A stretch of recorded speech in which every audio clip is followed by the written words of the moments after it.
ഇനി നമുക്ക് single beads വിത്ത് sequence എങ്ങനെയാണ് ചെയ്യുന്നത് നോക്കാം. അതിനായിട്ട് നമുക്ക് ആദ്യം ഒരു ചെയിൻ എടുക്കാം. അതിലോട്ട് നമുക്കൊരു സീക്വൻസിനെ ഇറക്കി കൊടുക്കാം.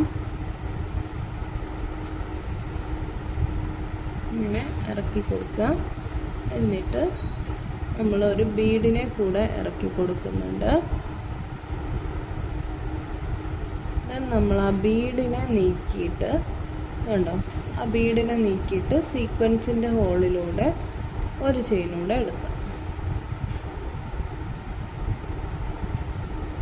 എടുത്ത് മേളിലോട്ട് കൊണ്ടുവന്ന് ഒന്ന് ടൈറ്റ് ചെയ്ത് വലിക്കാം. നമ്മൾ ആദ്യം സിംഗിൾ ബീഡ്സ് ലോക്കിൽ പഠിച്ച പോലെ ഒന്ന് ആ ബീഡിനെ മാത്രമായിട്ട് കവർ ചെയ്ത് കൊടുക്കാം. വലിച്ച് ടൈറ്റ് ചെയ്യാം. ഇങ്ങനെയാണ് സിംഗിൾ ബീഡ്സ് ലോക്ക് ചെയ്യുന്നത് കേട്ടോ.